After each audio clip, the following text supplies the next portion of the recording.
Well, good afternoon, everyone, and welcome to this week's Cape Breton Realty Weekly Update. My name is Everett Vass, and I'm here with Sherry McLeod. Hi there.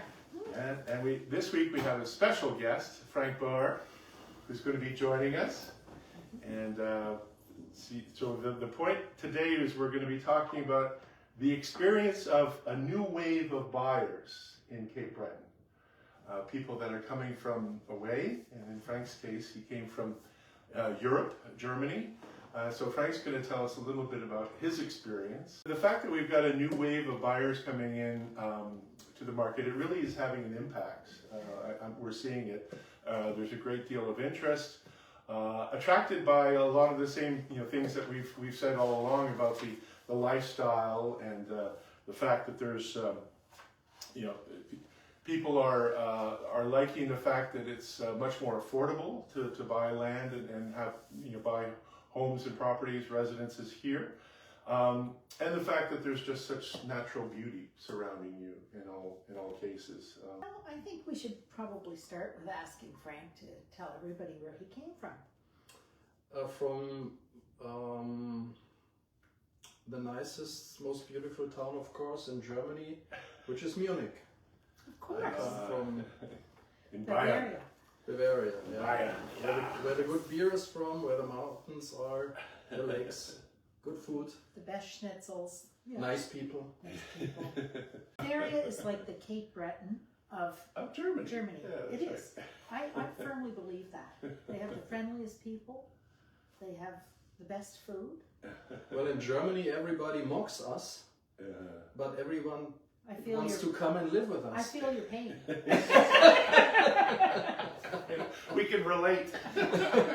We resemble that comment. And Frank, you've also gone through the immigration process Yes, recently. yes. So we got our permanent residence years ago, 4 years ago. We're 7 years in the country now. Yeah, bravo. And Monday, January 26th of this year is our very personal Canada Day, because that's when we had our citizenship. You got your citizenship. Oh, that's wonderful. Yeah, So good. we are speaking among Canadians now. We're all Canadians in this room. What was it that attracted you to Canada, and in particular Cape Breton, when you came? Well, Canada, what attracts you to Canada is basically easy, because everybody who comes here from at least Europe, they are attracted by the lifestyle, nature, beauty. Mm-hmm. What you in Europe think is freedom and all these attributes. And I came across Cape Breton somehow on the internet. And we planned a vacation on Cape Breton in January 2018. And in April 18, basically, we decided to leave the country. And so what was planned as a vacation turned into a field research trip if we would like it here. And well, the rest is history. We did. What were your expectations coming into and to live here? Well, one of first and foremost reasons we were attracted to the province to start maybe from that part, from that side, was that it's only 6 hours from Munich or Frankfurt to Halifax, direct flight in summer, which makes it very accessible if you still have family or friends back home. And so that was one major reasons, because if you think from Germany, you have one ocean, if you will, or one continent out of water, which is the Atlantic.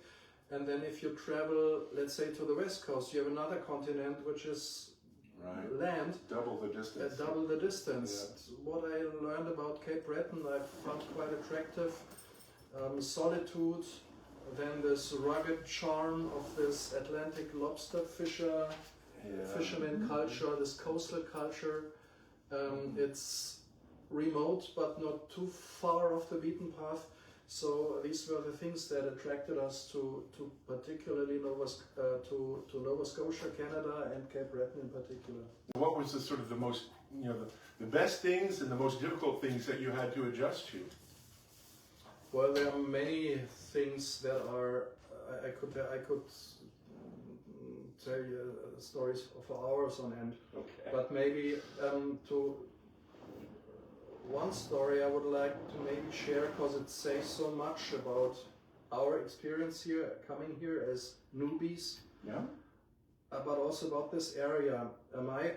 We have a big city background. So Munich, 1.5 million city inhabitants, citizens. Sorry. Mm-hmm. Yeah.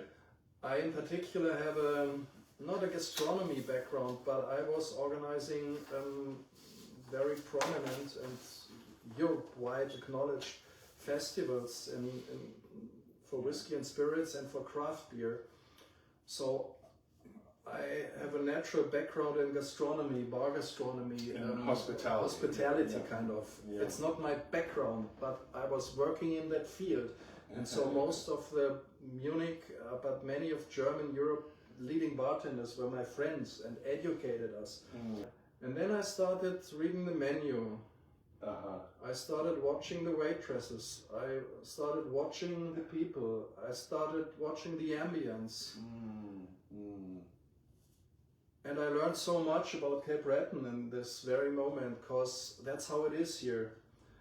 This is part of the world where people say about themselves, we are simple people. Yeah. And they say this with pride, because being simple is not being simplistic. Yeah. Being simple is straight, great sense of humor, straight shooters, don't beat about the bush. The stand menu over there, the waitresses, the people there, this is what you get here.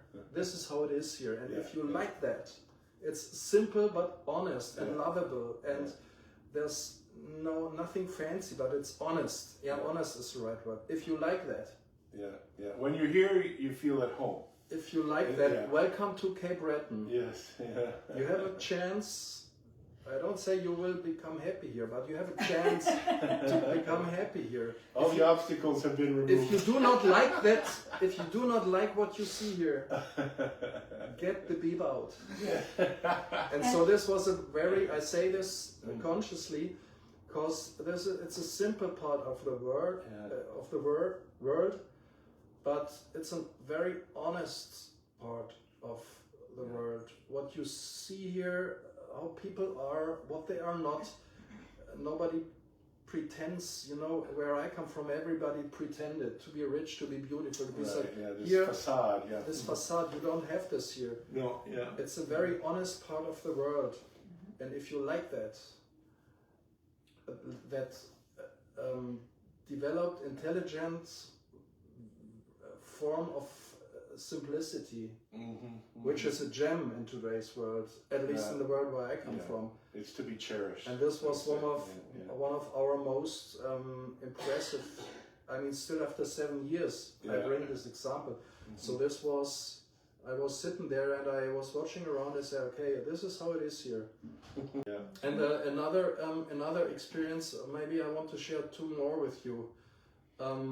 We then went to Point Michaud Beach, and where we come from, it is densely overpopulated Germany. It is just plain unthinkable that you drive to a beach where even on a sunny day in summer, not the weekends maybe, but on a sunny day in summer during the week, kilometers on end, and nobody there. Deserted, It's just space. you. And to this day, to me, I'm too German and always be, even after 7 years in the backcountry here, I still cannot, it's beyond comprehension that you go there kilometers and then just the ocean and the skies, and you, and your dogs, and your wife, of course. And the third experience which stands for this part of the world, the first evening when we visited this property, and the owner of the property invited us to stay there for 2 or 3 days, because you have to, it's not an apartment where we live, where you can visit for 5 minutes and then you go, or even buy from the internet. You have to see that, you feel the day, night, rain, sun. You have to feel it. The total experience. And in the evening I went on the deck, and we live on a big woodlot property out in the woods, though it's just 10 minutes from here, 15, not even 15 minutes.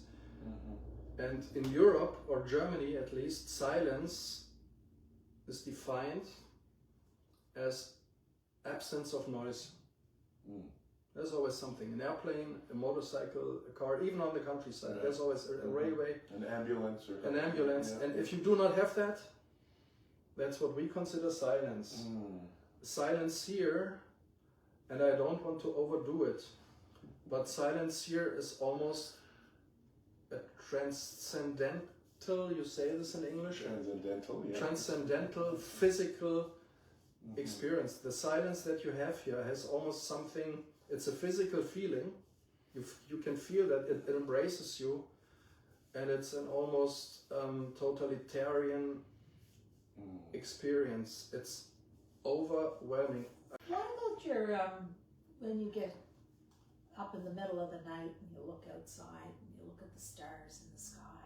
Do you notice anything in particular different about here as opposed to where you come from? Well, here you see the stars. Yeah, there's no ambient light. Yeah. Because you have no ambient light, what we in German you would call it light pollution. Light pollution. I don't know the English word for this, but you do not have no light pollution here at all. Yeah. And so you see the Milky Way, you see the polar star, you see the Grand Wagon, I don't know how it is in English. You see it. The big difference. And you see how you see this not Mennonites. Shooting stars? The shooting stars, you Yes. know, Sternschnuppen. Yes. You see this here Shooting galore sometimes. You see that sometimes every night. Yeah. It's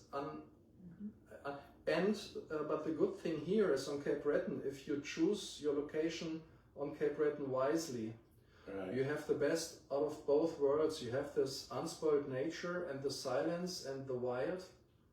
Yeah. And all what that does to you and with you and your mind and your soul and your spirit. But if you choose your location wisely, you also have logistics. You're close enough. You're close enough because you always need a workshop. Your car breaks down. You need your home hardware. Something breaks. You need grocery store. Screws, grocery, and everything. You want to choose a place where you have nature, abundant nature and silence and beauty, but you also have direct access or halfway direct access to your daily needs, and you have that here. Yeah. Was there anything that surprised you or shocked you that was different from your expectations or that you had hoped for that wasn't quite living up to it? Was there anything like that? Well, there were plenty of things we had to get used to in terms of culture shock, which is normal. You know, the first 3 months, 4 months, everything is smooth sailing, and the Canadians are so nice, and the cars are so big, and the burgers are so big, and the woods, the forest is so green, and the ocean so blue and stuff, but that wears off after 3 or 4 months. The honeymoon is over. And then the honeymoon is over, and then the rubber hits the road, and there are plenty of things. Because we always felt very welcome. Yeah. Yeah. We always had great friends, Canadian friends. In fact, on this big woodlot out there, without our Canadian friends, we would have been lost to this day. And so we always felt very welcome. And what I like pretty much best about these people here is the great sense of humor. Yeah. The people here have a great sense of humor. So if you cannot laugh, if you do not have a great sense of humor, if you cannot take a joke and shoot a joke, stay where you are. Yeah, you don't take things too seriously. let's drink to that. Don't take things too seriously. Thank you. And from your experience in the real estate world, what have been some of the important lessons that you learned, or some of the things that you would recommend to others to bear in mind when they're coming here and looking for real estate? As an immigrant, or as someone who comes even from the US, you can mess up. There are two major fronts, two major issues where you can mess up as an immigrant. One is immigration. You do not want to, pardon my French, fuck up with immigration rules, because Right. then you're in hot water. Right. The second thing is you do not want to mess up your property purchase, because it can ruin you. And you come to a different jurisdiction, you come to a very complex area. Also, if it comes to properties here, it may be smooth sailing. Only 1 or 2 kilometers down the road, it may Yeah. be swampy, mosquito infested, With yada different, yada yada. different rules, Different and rules and covenants stuff. and so forth. So yeah. real estate all over the world is, again, pardon my French, is a fucking shark tank, a shark pool. If you buy real estate, you jump into a shark pool.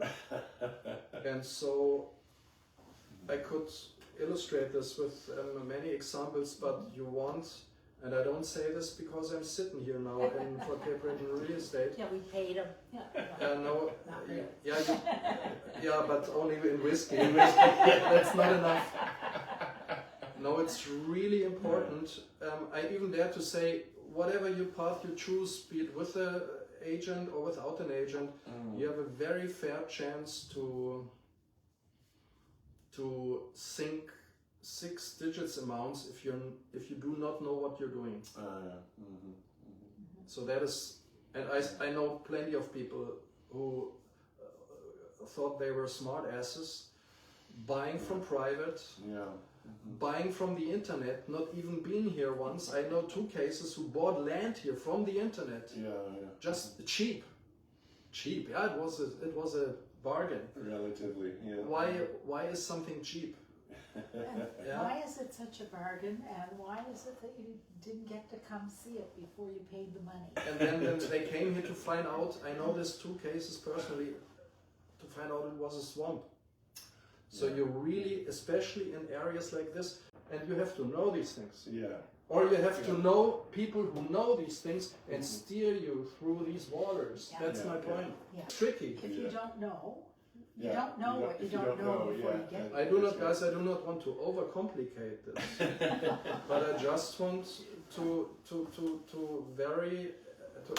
you cannot emphasize enough that real estate and immigration have ruined families, and we've been seeing this more than once in those 7 years, which is why either you're really good and know what you're doing, or you choose a trustworthy partner to help you navigate. Well, there are three always a combination of 3 reasons why people choose to leave their country through history. It's financial reasons. Economic, financial reasons. It's political reasons. Political reasons. Thank you. And it's personal reasons. People who want to go for a new start, a new adventure, and Pioneers. Pioneers. Yeah. So in our case, it were not economic reasons. We had a good life. The rest I leave up to your guess. For someone watching this and who might be thinking about making the move, what would you tell them? What would your recommendation be, or what, is there anything else that you would think might help others in terms of your experience? Well, may sound so abstract, but you can go for a whole lot of different lifestyles up here. You can live by the ocean, you can live by the river, you can live by a lake, you can live in the forest, you can live in the city. So you should really sit down and make up your mind, what is it what you're looking for? What is it that you want? Because the clearer the picture is that you have in front of you, the clearer your goal is, and the more waterproof. So not a dream only, but a goal that is distilled out of a dream. So the better you know your goal, the easier it is to find your spot, because you're standing in front of a plethora of choices here. It's a trade-off, so you really should, and it's sparsely populated here. You will have friends. You can easily make friends. This is not Yukon here. This is has been settled country since centuries, Right. but it is still sparsely populated. Our next door neighbor to the right is 4 kilometers away. To the left is 4 kilometers away. St. Peter's is 70 kilometers away. After a while, you do not see this. You do not. It gets normal. Yeah. But still, it's a very particular lifestyle that suits well for people who do not, like I said before, want to go to Alaska. Right, and be completely isolated. Because you have here the best of two worlds, Yeah, or 3 worlds, or 4 worlds even. Yeah. But you should really sit down at home. What is it that I want? How far away, even here, am I ready to live from the next village? Right. Because that decides where you look for property. If we have a European, for example, watching this today and wondering whether or not they should actually go through the process of buying a property here, immigrating, or finding a place that, even for a summer place that they can go to for 6 months out of the year or whatever, would you recommend that, or would you recommend they think long and hard about it, or? Well, if you only come for the best time of the year, if you're one of these cherry pickers, no real Canadians, holiday guests, then it is, sorry, no disrespect, everybody, each their own. There's no downside to that, right? There's no downside. Then it is still easier, because you only come for so long over the year. But also then you should make up your mind what you basically want, because everything comes with a trade-off. Right. And also there I would really recommend you to, there's a saying against, and this applies to women, or if you are a woman, it applies to men, but it also applies for property sales. There's a saying, the best remedy against love at first sight often is the second sight. If you come here and fall in love with a property, which is very important, because of course you have to like that place where you live and that you want to buy and that you want to invest a few 100K or whatever.